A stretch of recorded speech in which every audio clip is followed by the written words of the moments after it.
வணக்கம். நல்ல எண்ணங்களும் நல்ல சிந்தனைகளும் நல்ல சொற்களும் நல்ல செயல்களும் இவை அனைத்தும் நம்மிடம் இருப்பின் இறைவன் நம்மிடமே இருப்பார். சோபனா தினேஷ் சேனலுக்கு உங்களை அன்புடன் வரவேற்கிறேன். இன்னைக்கு நம்ம பார்க்க போகிற பதிவு என்ன அப்படின்னா, வாங்கிய கடனை திருப்பி கொடுக்கணும். எத்தனை லட்சம் எத்தனை கோடி இருந்தாலும் நான் சொல்லக்கூடிய இந்த ஒரு சிறிய பரிகாரத்தை செய்யும்பொழுது அதற்கான ரிசல்ட் உடனே கிடைக்குங்க.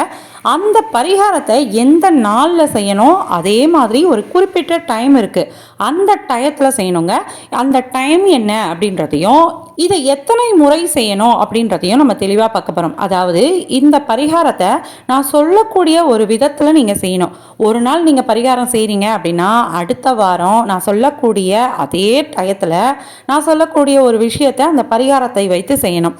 அதாவது ரொம்ப எளிமையானது தான். நமக்கு எளிமையாக கிடைக்கக்கூடிய ரொம்ப மலிவான விலையில் கிடைக்கக்கூடிய பொருட்களை வைத்து தான் நம்ம தாந்திரிக பரிகாரம் இந்த வீடியோவில் போட்டுட்ருக்கேங்க. அந்த வகையில் இன்னைக்கு நம்ம பார்க்க போகிறதும் அதே மாதிரி தான்.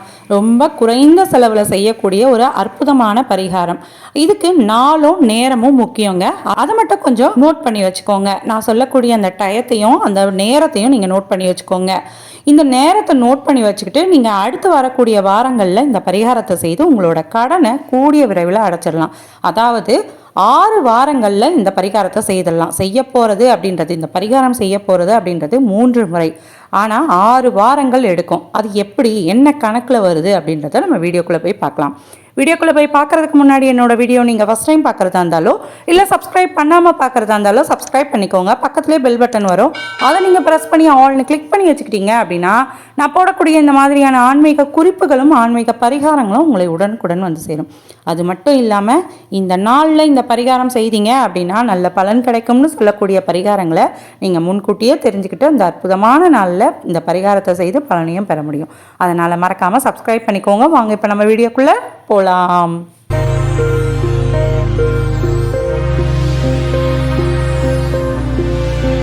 நமக்கு அவசர தேவைக்கு கை நீட்டி கடனை வாங்கிடுவோம். அதாவது கடனை வாங்கும்போது சுலபமாக கை நீட்டி வாங்கிடுவோம். ஆனால் அந்த கடனை திருப்பி தரும்போது தான் பிரச்சனையே ஆரம்பிக்க தொடங்குங்க. கை நீட்டி வாங்கிய கடனை திருப்பி தருவதற்கு வழியே இருக்காதுங்க.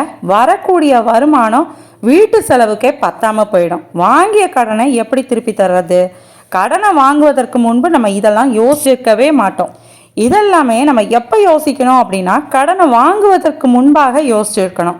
சரி, அவசர தேவைக்கு கடனை வாங்கிட்டோம், அதை இப்போ எப்படி திருப்பி தர்றது, அதை பற்றி நம்ம இப்போ யோசிக்கிறோம். அந்த மாதிரி யோசிக்கிறவங்களுக்கு தான் இந்த பரிகாரம்.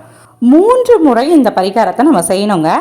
இந்த 3 முறை இந்த பரிகாரத்தை செய்யும் பொழுதே உங்களோட கடனை அடைப்பதற்கான வழியை இந்த பரிகாரம் உங்களுக்கு காட்டி கொடுத்துரும். இந்த பரிகாரத்துக்கு நமக்கு தேவையான பொருள் என்ன அப்படின்னா, இதை நாட்டு மருந்து கடையில் தான் வாங்கணும்.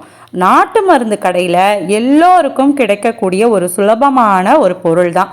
அது என்ன அப்படின்னா, பெயர் சொல்லாதது அப்படின்னு சொல்லுவோம் இல்லையா? பெயர் சொல்லாதது அப்படின்னாலே எல்லோருக்கும் தெரிஞ்சிருக்கும், அது வசம்பு அப்படின்னு. இந்த வசம்பை தான் நம்ம நாட்டு மருந்து கடையில் வாங்கணும். ஆனால் வசம்பாக வாங்காமல் அதை பொடியாக பேக்கெட்டில் விற்பாங்க, அதை வாங்கிக்கோங்க. அப்படி நீங்கள் பொடியாக வாங்கிக்கிட்டீங்கன்னா தான் இந்த பரிகாரத்தை செய்ய முடியுங்க. இந்த பொடி ரொம்பவே கம்மியான விலையில தாங்க கிடைக்குது. நம்மளுக்கு 50 ரூபா கூட இருக்காதுங்க, ரொம்ப குறைவான விலைக்கு தான். அந்த பொருளை வைத்து நம்ம எவ்வளவு கடன் இருந்தாலும் சுலபமாக அடைத்து விடலாம். இந்த பரிகாரத்தை நம்ம எப்படி செய்யணும் அப்படின்றத பார்த்துடலாம். இதுக்கு மெயினான பொருள் நான் சொல்லிட்டேன், வசம்பு பொடி. அதை நம்ம வாங்கி வச்சுக்கிறோம். இப்போ இந்த பரிகாரத்தை என்னைக்கு செய்யணும்? வாரத்தில் 7 நாள் இருக்குது. இந்த 7 நாளில் என்னைக்கு இந்த பரிகாரத்தை செய்யணும் அப்படின்னா சனிக்கிழமையில் செய்யணும். அந்த சனிக்கிழமையில் 24 மணி நேரம் இருக்கு இல்லையா? அந்த 24 மணி நேரத்தில் நான் சொல்லக்கூடிய இந்த 1 மணி நேரத்தில் நீங்கள் இந்த பரிகாரத்தை செய்யணும். ஆனால் இன்றைக்கி நான் இப்போ வீடியோ போட லேட் ஆகிடுச்சு. இந்த பரிகாரத்தை நீங்கள் அடுத்த வாரம் செய்யுங்க. எந்த டைம் அப்படின்னா காலையில் 6 மணிலேருந்து 7 மணிக்குள்ளே நான் சொல்லியிருக்க இந்த பரிகாரத்தை செய்து முடிச்சிருக்கணும். எப்படி செய்யணும் அப்படின்றத நம்ம இப்போ பார்த்துடலாங்க. இந்த பரிகாரத்துக்கு தேவையான பொருளை நம்ம எடுத்து வச்சிட்டோம். அதுக்கடுத்து ஒரு பேப்பர் எடுத்துக்கோங்க. வெள்ளையாக இருக்கணும், பின்னாடி கோடோ எதுவுமே இருக்கக்கூடாது. அந்த மாதிரி ஒரு பேப்பர் எடுத்துக்கோங்க. கூடவே கருப்பு நிற பேனாய் வேணும். கருப்பு நிற பேனா எல்லா ஷாப்லேயும் கிடைக்கும். அந்த பேனா ஒன்று வாங்கி வச்சுக்கோங்க. அதில் இப்போ இந்த பேப்பரில் நம்ம என்ன எழுத போகிறோம் அப்படின்னா, எந்த நபர்கிட்ட நம்ம கடன் வாங்கணுமோ, குறிப்பாக வேறு யார் பேரும் எடுத்துக்க வேண்டாம், என்னோடய ஹஸ்பண்ட் பேரே எடுத்துக்கிறேன், தினேஷ் கிட்ட கடன் வாங்கணும் அப்படின்னு எடுத்துக்கலாம். தினேஷ் கிட்ட நான் 1,00,000 கடன் வாங்கியிருக்கேன் அப்படின்னு எழுதிக்கலாம். இப்போ உங்களுக்கு எந்த நபர்கிட்ட நீங்கள் கடன் வாங்கினீங்களோ அந்த நபரோட பேரை எழுதிக்கோங்க. தினேஷோ, மகேஷோ, ரமேஷோ, யார்கிட்ட நீங்கள் கடன் வாங்கினீங்களோ அவங்க பேரை எழுதிக்கோங்க. இப்போ நான் தினேஷ்னு எழுதியிருக்கேன் இல்லையா, அதற்கு கீழே நான் வாங்கின தொகை எவ்வளவோ அதை எழுதிக்கிறேன். 1,00,000 சொல்லியிருந்தேன் இல்லையா, இப்போ 1,00,000 அப்படின்னு எழுதிக்கிட்டேன். இப்போ இவங்க கிட்ட இவ்வளவு தொகையை சீக்கிரமாக கொடுத்து கடனை அடைக்க வேண்டும் அப்படின்னு எழுதிக்கோங்க. இந்த பேப்பரில் இதே மாதிரி எழுதிட்டு இப்போ என்ன பண்ண போகிறோம் அப்படின்னா, நம்ம வாங்கி வச்சுருக்க அந்த பொடி இருக்கு இல்லையா, வசம்பு பொடி, அதில் 1 ஸ்பூன் பொடியை எடுத்துக்கோங்க. 1 ஸ்பூன் பொடியை எடுத்து இந்த பேப்பரில் நம்ம நடுவில் வைக்கணும். நடுவில் வச்சுக்கோங்க, இந்த மாதிரியே வச்சுடுங்க. வச்சுட்டு இப்போ இந்த பொடி கீழே விழாத மாதிரி மடிச்சுக்கோங்க. மடித்து நம்ம ஒரு இடத்துல வைக்கணும். அது என்ன, எந்த இடத்துல அப்படின்னா, ஒரு டப்பாவில். இந்த டப்பா எந்த டப்பா வேணாலும் இருக்கலாம். பிளாஸ்டிக் டப்பாவாக இருந்தாலும் ஓகே தான். நம்ம வீட்டில் எப்பயுமே பிளாஸ்டிக் டப்பாலாம் நிறைய இருக்கும் இல்லையா. நம்ம கிச்சனில் மற்ற பொருட்கள் வாங்கி அடைச்சி வச்சுருப்போம் இல்லையா பிளாஸ்டிக் டப்பாவில், அதில் ஏதாவது ஒரு பிளாஸ்டிக் டப்பாவை இதுக்குன்னு எடுத்துக்கோங்க. இல்லை நான் புதுசாகவே வாங்க போகிறேன் அப்படின்றவங்க கூட 10 ரூபாய்க்கே டப்பா இருக்குங்க.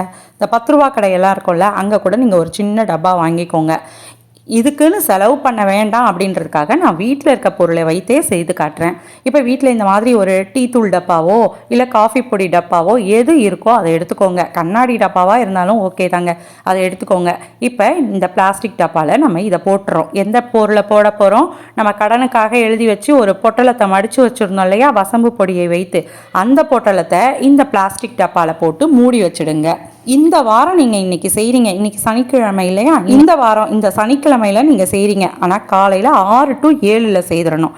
இதில் இந்த பரிகாரத்தில் டைம் ரொம்ப முக்கியங்க. அதே மாதிரி கிழமையும் ரொம்ப முக்கியம். அடுத்து சொல்லக்கூடியதை ரொம்ப உன்னிப்பாக கவனிங்க.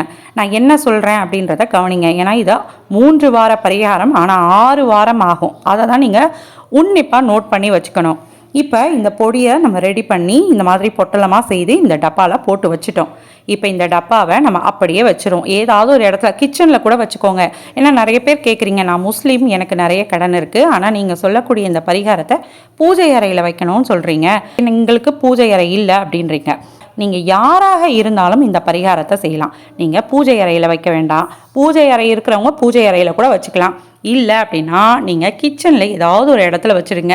இது வைக்கக்கூடிய இடம் ரொம்ப முக்கியம் கிடையாது. ஆனால் செய்யக்கூடிய நேரம், கிழமை, அதே மாதிரி முறை, இது 3ம் தான் முக்கியம். இப்போ 2 நான் சொல்லிட்டேன், நேரமும் கிழமையும் உங்களுக்கு தெரியும். இந்த முறையில் இப்போ பாதியை பார்த்துட்டோம். டப்பாவில் போட்டு வச்சாச்சு. இப்போ அடுத்த வாரம் சனிக்கிழமை வரும் இல்லையா, அதே நேரம் 6 மணிலேருந்து 7 மணி வரை காலையில். இந்த டைம் நீங்கள் வேலைக்கு போகிறவங்களா இருந்தாலும் ரொம்ப சுலபமாக செய்யலாங்க. நிறைய பேர் டைமிங் மத்தியானம் சொல்லியிருந்தேன் அப்படின்னா, நாங்கள் வேலைக்கு போகிறோம், எங்களால் செய்ய முடியாதுன்னு சொல்கிறீங்க இல்லையா, இந்த டைமிங் உங்கள் எல்லாருக்கும் செட் ஆகுங்க. இதை எல்லாரும் செய்துட்டு கூட நீங்கள் ஆஃபீஸ்க்கு போகலாம். இப்போ இந்த டைம்குள்ளே நீங்கள் முதல் வாரம் இந்த பொட்டலத்தை ரெடி பண்ணி அந்த டப்பாவில் போட்டுட்டீங்க. அடுத்த வாரம் சனிக்கிழமை நீங்கள் செய்து வச்சுருந்தீங்க இல்லையா, அந்த பொட்டலத்தை எடுத்து கைகளில் வச்சுக்கோங்க. கைகளில் வச்சுட்டு என்னோட கடன் பிரச்சனை காணாமல் போய்விட வேண்டும் அப்படின்னு பிரார்த்தனையை செய்துட்டு ஒரு பச்சை கற்பூரத்தை வச்சு அந்த பொட்டலத்துக்கு மேலே, அதை பிரிக்கலாம் செய்யாதீங்க, அந்த பொட்டலத்துக்கு மேலேயே பச்சை கற்பூரத்தை வைத்து எரித்து விடுங்க. அதாவது கொளுத்தி எரிய விட்டுடுங்க. அது ஃபுல்லாக எரிஞ்சிடட்டும். இதே மாதிரி 3 முறை செய்யணும். அதாவது முதல் வாரம் நீங்கள் இந்த பொட்டலத்தை ரெடி பண்ணி டப்பாவில் போடுறீங்க, அது ஒரு வாரம். அடுத்த வாரம் இந்த பரிகாரத்தை முடிக்கிறதுக்கு அடுத்த வாரம் தான் முடிக்கிறோம். அது எப்படின்னா பச்சை கற்பூரத்தை வைத்து எரிக்கிறோம். எரித்த உடனே அதை அப்படியே போட்டோங்க. அது காற்றோட காற்றா பறந்துடும். பறக்க விட்டாலும் ஓகே தான் அந்த தூள்கள் எல்லாம். இந்த மாதிரி இந்த ஒரு வாரம் இந்த பரிகாரத்தை செய்கிறீங்கன்னா அடுத்த வாரம் எரிச்சிடுறீங்க. ஆக மொத்தம் இந்த பரிகாரத்தை செய்கிறதுக்கு நம்மளுக்கு 2 வாரம் தேவைப்படும். இந்த மாதிரி 3 முறை செய்யணும். அப்போது உங்களுக்கு 6 வாரங்கள் தேவைப்படும். உங்களுக்கு புரிஞ்சிருக்கோன்னு நினைக்கிறேன். அதாவது முதல் வாரம் இந்த பரிகாரத்தை செய்து டப்பாவில் போட்டு வச்சுருங்க. அதுக்கு அடுத்த வாரம் டப்பாவில் இருந்து எடுத்து நான் சொல்லியிருந்த முறைப்படி எரிச்சிடுங்க. 2 வாரத்தில் இந்த ஒரு பரிகாரத்தை செய்துட்டோம். இந்த ஒரு பரிகாரத்தை இதே மாதிரி 3 முறை செய்யணும். திரும்பவும் அடுத்த வாரம் பொட்டலத்தை ரெடி பண்ணிக்கோங்க. அதுக்கு அடுத்த வாரம் இந்த பொட்டலத்தை கற்பூரத்தை வைத்து எரித்திடுங்க. நான் என்ன கற்பூரம் சொல்லியிருந்தேனோ அந்த கற்பூரத்தை வைத்து எரித்திடுங்க. இந்த மாதிரி 3 முறை இதை செய்யணுங்க. 6 வாரங்கள் உங்களுக்கு இந்த பரிகாரம் செய்வதற்கான நாட்கள் எடுக்கும். அதை மட்டும் கண்டிப்பாக புரிஞ்சுக்கோங்க. கண்ணை மூடிக்கொண்டு நம்பிக்கையை மட்டும் மூலாதாரமாக வைத்து இந்த பரிகாரத்தை செய்யுங்க. 6 வாரம் முடிஞ்சதுக்கப்புறம் நிச்சயம் உங்கள் கடன் பிரச்சனை தீர்ப்பதற்கான வழி கண்டிப்பாக உண்டாகுங்க.